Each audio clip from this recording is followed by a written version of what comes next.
Hey there everybody, High Mileage Rider here, and today we are going to do another bike review.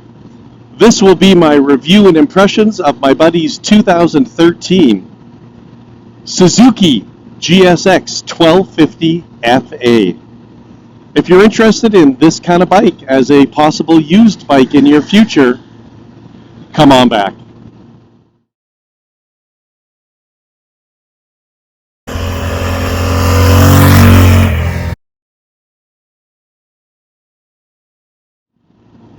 Okay, so as you saw, we were rudely interrupted by Matt passing me on my bike.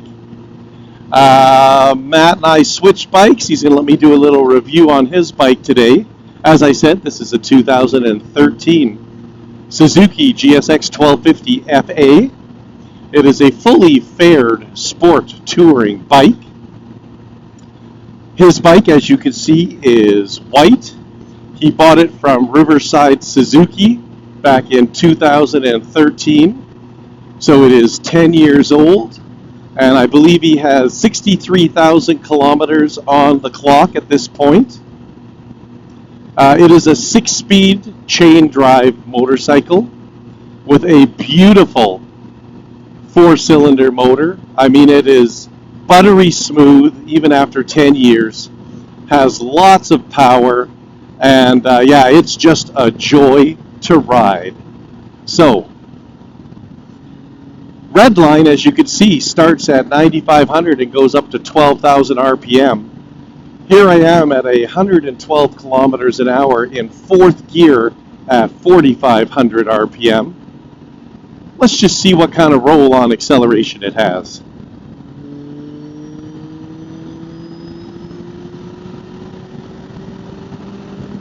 Still 4th gear, and that's easily up to 170, just a little over the posted speed limit. These inline 4s, as I say, are silky smooth, no vibration in them. Wonderful, wonderful motorcycles to ride.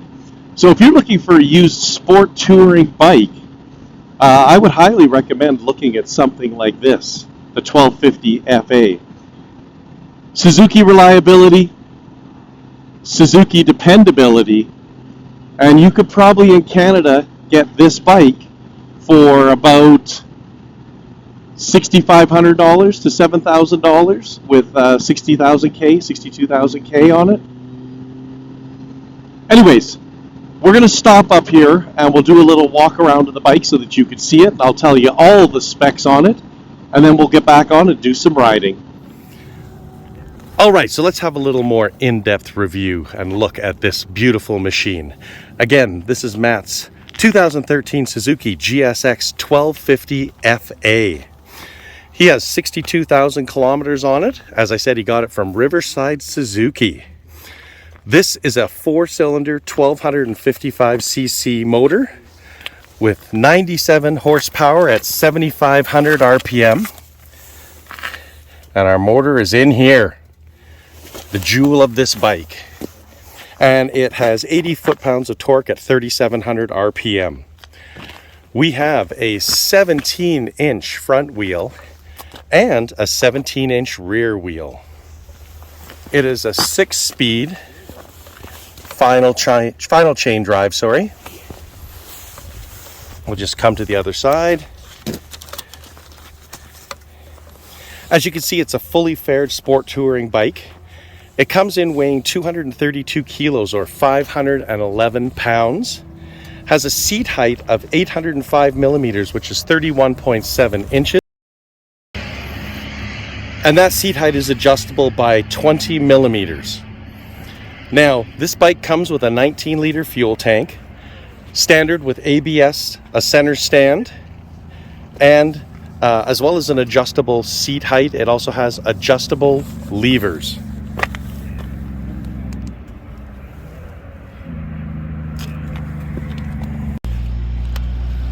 As you can see, this bike comes with a 3-piece luggage set. The side panniers are side opening. They are 33 liters a side. And the top case, which is a Suzuki case, is a 37-liter top box. Now, in the front of the bike, we get twin front discs at 310 millimeters, and they are 4 piston calipers, and these are see how you pronounce it, Tokiko, T-O-K-I-C-O. While it's not a brand name like Brembo or anything, they really do work well to hustle this bike to a stop when you're going at speed. And you get a single rear disc, 240 millimeters, and it is a single piston caliper. Now the front suspension is 5.1 inches of travel with a telescopic front suspension, and you can adjust it by putting see if I can show you here, a screwdriver in there to adjust. The rear suspension is a 5.3 inches of suspension travel with a link type rear suspension. Now this bike has a few extras on it. As you can see, he has the R&G frame sliders and a Madstad windshield, which offers lots of adjustability. He also has 3M film on the bike to protect it, and the sweet sound of an aftermarket Delcovic exhaust.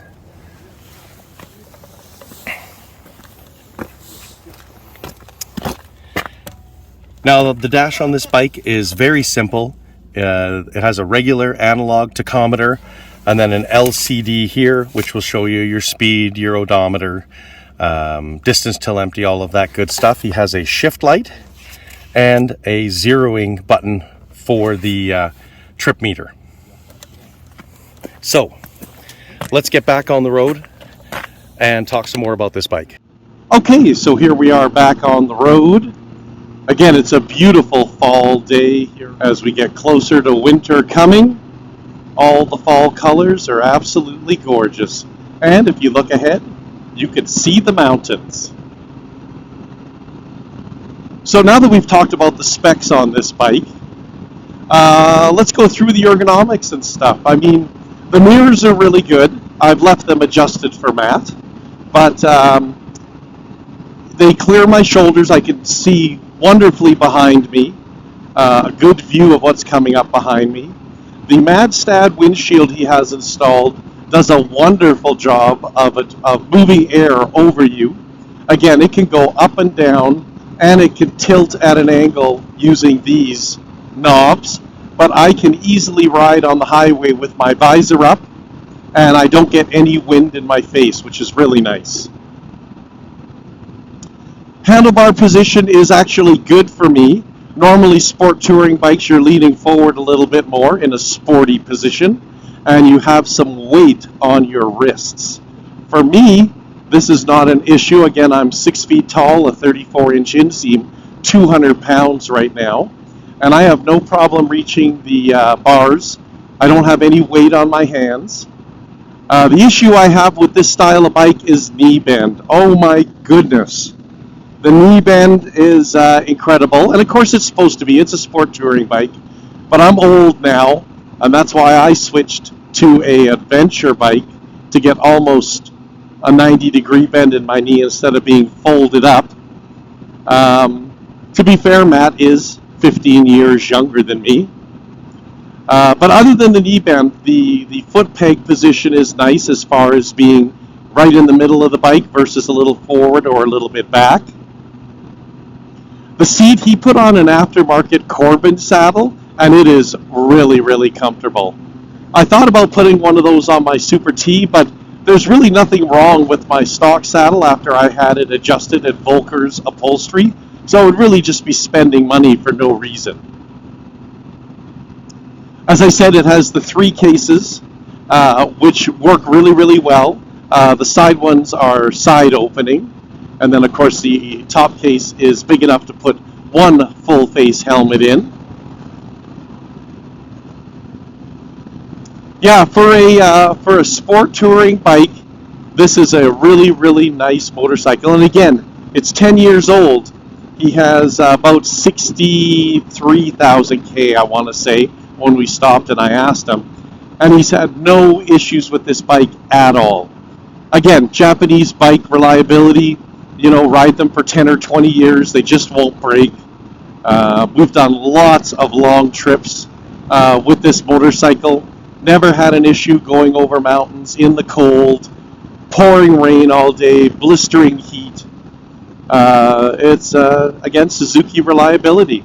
The one downfall of this age of motorcycle is you really don't get a lot of tech on it because it just wasn't available back then. So you can have your ABS, which it has, and that's it.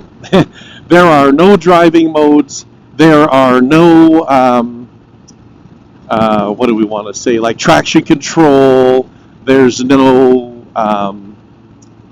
buttons to turn anything off. It's just the way it is. So if you're looking for a motorcycle which is simple, basic, but a fun hoot to ride, this may be the motorcycle for you as a used bike. As I said, in Canada, this year motorcycle 2013 with 60,000-ish K will run you around $6.5 to $7 used. And you may pay an extra $1,000, $1,200 if you were to buy it from a dealership. So I want to say thank you to Matt for allowing us to do a review on his bike. It's been wonderful to ride, but I can't wait to get back on my bike and unbend my knees.